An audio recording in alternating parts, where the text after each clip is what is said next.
with late game execution. No, ain't no party like a Diddy party, so. Yeah, that's what's up. Yeah. Yes, sir.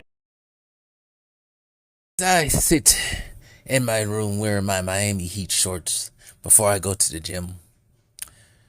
I reflect on Game 3 of the Golden State Warriors and Minnesota Timberwolves. I'm starting to tell people. That it may happen. It just may happen. You never know with these things. But I feel like the Minnesota Timberwolves might be going to the finals. Now, if they win it, I don't know. But that's just a hunch. I ain't saying it's going to happen. It ain't 100%, but I have a hunch. They might. You never know with these things. I even think with them having Stephen Curry on the court, if he was on the court, I should say, I still think they have a chance to win, maybe in 7. But this series, I ain't saying it's over, but Golden State had a chance. And Jimmy Butler just faded away towards the end of the game, especially the last 8 minutes of the game. He just faded away like Thanos did the snap. I don't know what's going on. I think the age is finally catching up with him. That's just my humble opinion of him.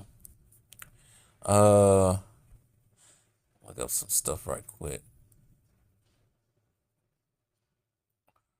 Let's see something right quick. Where is this? This game. But the Minnesota Timberwolves take a 2-1 lead in Game 3 and a final score of 102-97.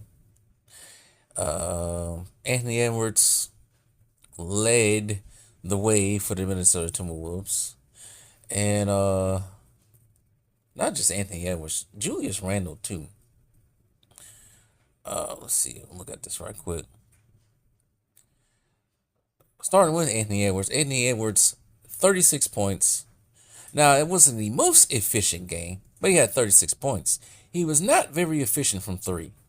At one point in time, I think he might have been like 1 for 9 from 3 or something like that.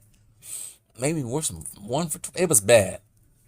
But he knocked down 4 more threes. He hit the game clincher with I want to say 2 minutes or a minute left, if I remember clearly. Did go 13 for 28 from the field. 5 for 8. Some of these notable good free throw shooters missing a lot of free throws. But anyways, 4 rebounds, 4 assists. He had 1 block, a dunk on Kevon Looney in the third, 3 turnovers, and a -4 and a plus-minus, along with that 36 points. Julius Randle had a triple-double. I think his first triple-double in the playoffs in his playoff career. 24 points, 10 rebounds, 12 assists. He had a plus 14. 3 for 3 from 3. No, from the free throw line. He was not too great from the 3-point. 1 for 6, but he did other things, like drive to the basket instead of shooting threes. Jaden McDaniels had 15 points himself, 6 assists. Rudy Gobert had 1 shot from a double-double, 9 points and 13 rebounds. Actually, he had the worst plus-minus on the team, -5. 2 for 4 from the field. Mike Conley, 7 points himself, 5 assists and 4 rebounds. I think Mike Conley might be on his way out. I didn't realize how old he was.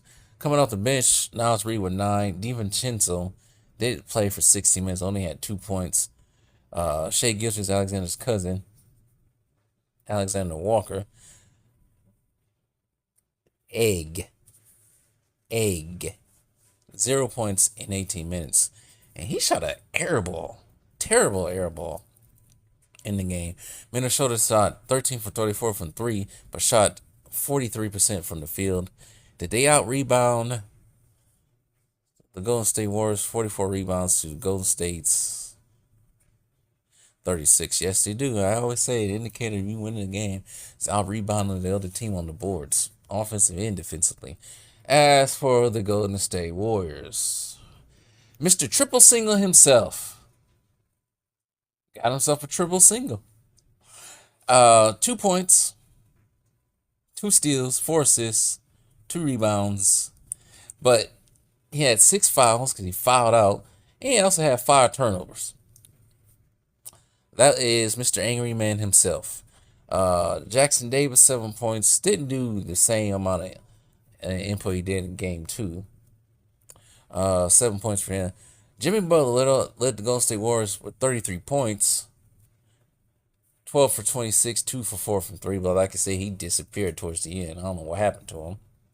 If it wasn't for Buddy Hield to score, it would have been worse. Because Buddy Hield knocked down some crucial threes towards the end. But it wasn't enough. 14 points, 5 from 11, 4 for 8 from 3 himself. Podimski thought he was up. Podimski had 5 points in 39 minutes, 1 for 10. He did not shoot well. That's from the field. Kuminga. Jonathan Kuminga, a.k.a. No, I'm not going to say that. Jonathan Kuminga, in 36 minutes, scored 30 points. 11 for 18, 3 for 4. He did play well. He was very efficient, 5 for 6. Had the highest plus-minus, +5. He played very well. 6 rebounds and 3 assists. Kevon Looney had 4 points. He fouled out too late in the game. Quitting post play for 3 minutes. Gary Payton Jr. had 2 points in 26 minutes, 1 for 4. Moody had nothing, played for 3 minutes. And like we all know, Stephen Curry's out with the hamstring. Golden State actually had a chance to have this game, but it just seemed like everybody, well, Jimmy Butler, the leader, just faltered towards the end. And Anthony Edwards got hot. And Julius Randle got hot. And it seemed like there was no stopping them after that. That was their chance. I ain't saying it's over, but that was a chance they blew. Because if they would have won that, then it'd have been fine. Hold on right quick. Hold on. Well, anyways, people are calling me. What was I saying before the phone call happened? Dang it. Oh, yeah. Like I said, they blew a chance. Now they down 2-1. They got to get the next one. If they don't get the next one, it's pretty much over. And like I said, I think they said Stephen Curry's be reevaluated for was it Game 6? If there is a Game 6, shoot, they ain't make it a Game 6. But this time, I guess Draymond Green didn't find a way to get out of the game because this last foul. I don't know, something about this game. They were just calling fouls all over the place because not only the Warriors were in foul trouble, Minnesota was in foul trouble too. I don't know, they was trying to make the game even because they know Golden State doesn't have Steph Curry. I don't know if they want to extend this series out. I don't know, they are trying to find ways to push Golden State in there or strive longer for Curry to come back. I don't know what's going on, but I ain't like it. But anyways, yeah, I feel like Minnesota might be going to the finals, but we'll have to see. They do got one more round. They got either OKC or the Thunder. I mean, OKC or the Thunder. They got either OKC or Minnesota. God. They either got OKC or Denver to play next. If they get past conference semifinals. We'll see. I think I don't know what the record is. I know they beat the brakes off Denver this year, but that's always a different story when it gets to the postseason. I think they did the same to OKC. I don't know. But anyways, tell me what you guys think.